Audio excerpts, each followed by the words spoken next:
Hello student, I Neha Miglani. Today I am here to give you the presentation on the topic of hypothesis part 3. This is my third video in this topic regard. In my previous video I have discussed about what are the hypotheses and what are the different types of hypotheses.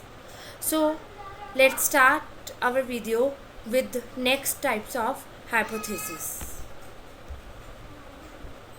Starting my video, I just want to say that just download the Divakar Education Hub app from the Google Play Store. In this app you can easily get the UGC NET paper 1 free online classes, and you can also get the 150 plus mock test from the different subjects which you are going to apply in the UGC NET, and then you can also read free study notes from the paper 1 and 2, and you can also get some announcements are being done under the Divakar Education Hub, and the live classes which are going to be conducted in the previous days also you can get it, and you can also chat with another students in this app also.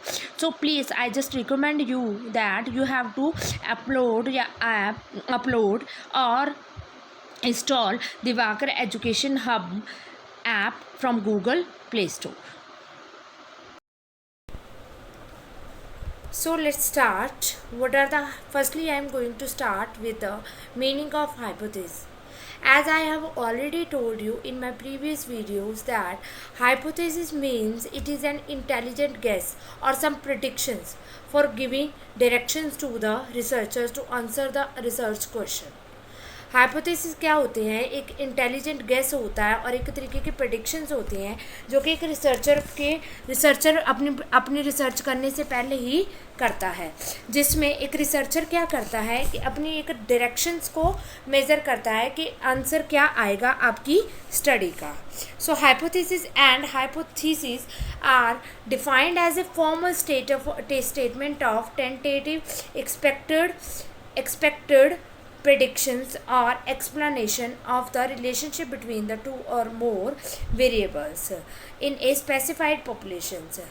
Hypothesis और hypothesis एक इस तरीके की defined statement होती है और tentative expectations होती हैं जो कि प्रेडिक्शंस और एक्सप्लेनेशन करती है of the relationship between the different variables के बीच में, कि आपकी स्पेसिफाइड पॉपुलेशंस और वेरिएबल्स का क्या रिलेशन जो है फाइंड आउट होगा. तो ये आपकी रिसर्च जो है एस्टिमेट इसमें करती है.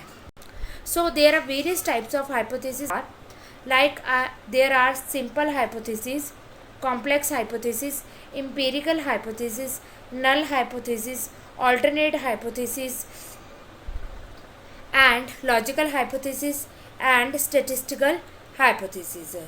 So in my previous video I have discussed about simple hypothesis, complex hypothesis, empirical hypothesis and null hypothesis.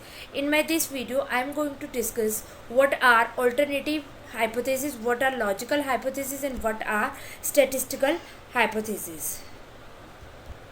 So what are alternative hypothesis? Alternative hypothesis are denoted by H1 और HA. Alternative hypothesis को हम denote करते हैं H1 और HA से. It is the hypothesis that simple observations are influenced by some non-random cause. ये इस तरीके के hypothesis होते हैं जो कि किसी non-random cause जो है उनके बारे में ये बताता है. मतलब क्या है कहने का? अगर देखो इन शॉर्ट में आप समझो, ऑल्टरनेट और जब भी आप एक स्टडी करते हो तब आप अपनी स्टडी में नल हाइपोथेसिस को भी क्रिएट करते हो और ऑल्टरनेट हाइपोथेसिस को भी बनाते हो. नल हाइपोथेसिस जो कि ये प्रूव करता है कि कोई भी रिलेशन किसी भी वेरिएबल्स में नहीं है, और ऑल्टरनेट हाइपोथेसिस क्या कहता है कि वेरिएबल्स का आपस में जो है रिलेशंस होता है. ठीक है. सो इस चीज़ अब ऑल्टरनेट हाइपोथेसिस आपको ये बताता है कि there is some influenced of some non random cause, कि जो भी कुछ ना कुछ इन्फ्लुएंस हो रहा है नॉन रैंडम कॉजेस के बीच में. मतलब so there is some relationship between all the variables are there. ठीक है, उनके बारे में ये चीज़ें बताता है. So it is noted by H1 और HA. Now come to the statistical hypothesis. What is a statistical hypothesis? Statistical hypotheses are hypotheses which can be verified statistically, called statistical hypothesis. Statistical hypothesis are that hypothesis जो इस तरीके के hypothesis होते हैं जो कि ये वेरीफाई करते हैं कि एक statistical records क्या होगा. जब हम एक statistical way से कुछ quantitative terms से कुछ hypothesis बनाते हैं तो वो हमारे कौन से hypothesis होते हैं? Statistical hypothesis. The statement would be logical or illogical, but if statistical verifies it. आपकी जो स्टेटमेंट होगी वो लॉजिकल भी हो सकती है, इलॉजिकल भी हो सकती है, और आपकी जो स्टेटमेंट होती है वो वेरीफाई भी होनी चाहिए. So it will be the statistical hypothesis. Now come to the next hypothesis that are directional hypothesis. Directional hypothesis क्या होते हैं? डायरेक्शनल हाइपोथेसिस एक किस तरीके के हाइपोथेसिस होते हैं जो प्रिडिक्ट करते हैं direction of the relationship between the independent and dependent variable, जो कि प्रिडिक्ट करते हैं relationship between the dependent and independent variables के बीच में और उनकी डायरेक्शन को वो मेज़र करते हैं. वो हमारे कौन से होते हैं? Directional hypothesis. जैसे एग्जांपल है high quality of nursing education will lead to high quality of nursing practice skill. कहते हैं जब high quality of nursing education होगी तो वो प्रिडिक्ट करती है हाई क्वालिटी नर्सिंग जो है नर्सिंग प्रैक्टिस स्किल्स को. So that is our directional hypothesis.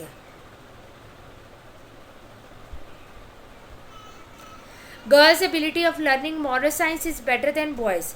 Girls की जो एबिलिटी होती है मॉरल साइंस को लर्न करने की वो न बॉयज़ एबिलिटी से ज़्यादा होगी. So there are some other examples are there. Directional hypothesis that predict the direction of the relationship between the independent and dependent variable, जो कि मैंने पहले से ही बताया है.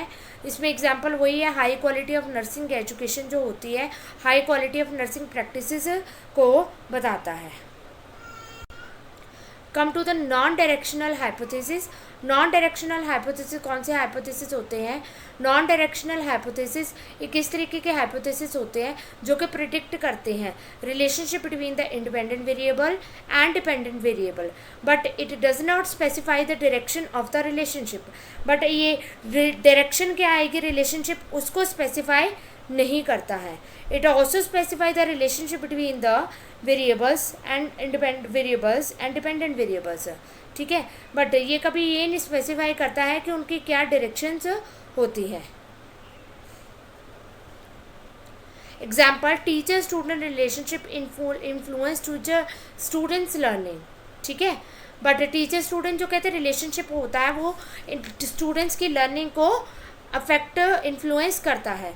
तो इसमें आपको देखो रिलेशनशिप तो बताया है टीचर का स्टूडेंट के साथ, बट किस तरीके से लर्निंग एबिलिटी बढ़ेगी वो डायरेक्शन आपको क्लियर नहीं बताई गई है. So that is our directional hypothesis in which there is no clear specification about the directions of the variables.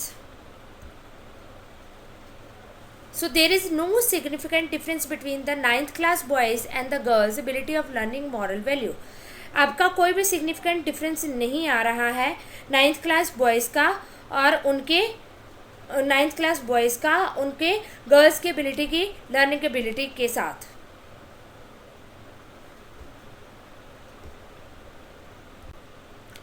Now come to the non-directional hypothesis.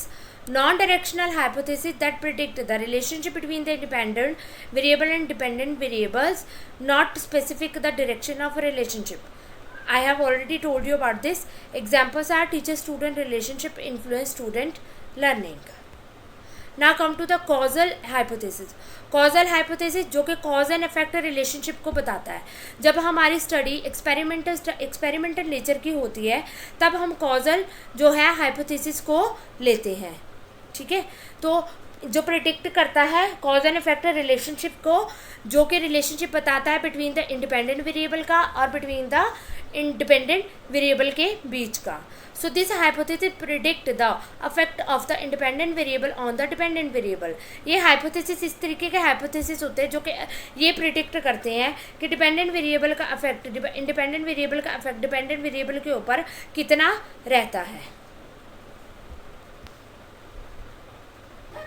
जैसे कि इसमें मैंने आपको बताया ही है कि इसमें आप लोग क्या करते हो, independent variable is the experimental variable होता है. देखो कॉजल आप वेरिएबल्स आपके तभी हाइपोथेसिस बनते हैं जब आपके जो वेरिएबल्स होते हैं वो आपके जो एक्सपेरिमेंटल जो आपकी स्टडी जो होती है वो एक्सपेरिमेंटल स्टडी होती है, या फिर आपकी स्टडी जो होती है ट्रीटमेंट वेरिएबल स्टडी होती है. ठीक है, तो आपका जो भी इंडिपेंडेंट वेरिएबल होता है वो ट्रीटमेंट वेरिएबल होता है या फिर उसको हम एक्सपेरिमेंटल वेरिएबल कहते हैं. और जो आपका डिपेंडेंट वेरिएबल होता है वो आपका आउटकम वेरिएबल रहता है. जैसे एग्जांपल आता है कि early postoperative ambulation will lead to prompt recovery. कहते हैं जो अर्ली प्रोस्पेरिटिव एम्बुलेशन होती है वो रिकवरी को लीड करती है. सो दिस इज़ अवर, इसमें वही एक एक्सपेरिमेंटल स्टडी है, तो इसमें जो भी हाइपोथेसिस हम क्रिएट करेंगे वो हमारे कॉजल हाइपोथेसिस होते हैं. Come to the next and last hypothesis, that is our associative hypothesis.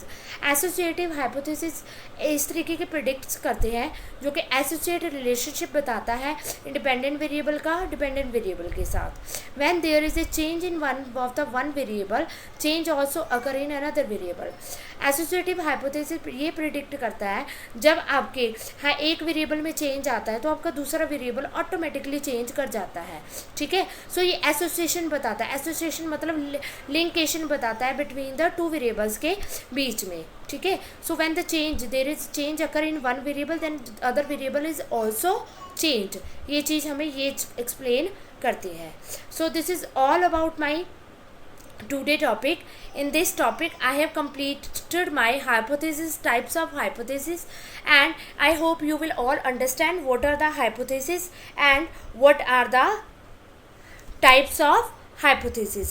I have thoroughly explained all the hypothesis with the help of some examples also, and I hope you will all better understand what are the hypothesis. जब भी आप एक study conduct करते हो, जब आपकी explorative या descriptive study होती है, तब आपके जो हाइपोथेसिस होते हैं वो अल्टरनेटिव और नल के बीच में रहते हैं. ठीक है, आपके जो सिंपल एंड कॉम्प्लेक्स हाइपोथेसिस होते हैं वो आपके नल हाइपोथेसिस का पार्ट होते हैं. ठीक है, और उस अल्टरनेट हाइपोथेसिस जो होंगे वो आपके नल हाइपोथेसिस के ऑपोजिट होते हैं. ठीक है, बाकी आपने जो एसोसिएटिव हाइपोथेसिस, कॉजल हाइपोथेसिस जो पढ़े हैं, दैट अगर आपकी स्टडी का नेचर जो होगा एक्सपेरिमेंटल स्टडी नेचर की होती है, तब आपकी आप जो एक्सपेरिमेंट जो हाइपोथेसिस क्रिएट करते हैं वो आपके कॉजल हाइपोथेसिस होंगे और एसोसिएटिव हाइपोथेसिस होते हैं. So this is all about. If there is any doubt left, and when I will take my live class, you can put on some another questions also. Thank you so much.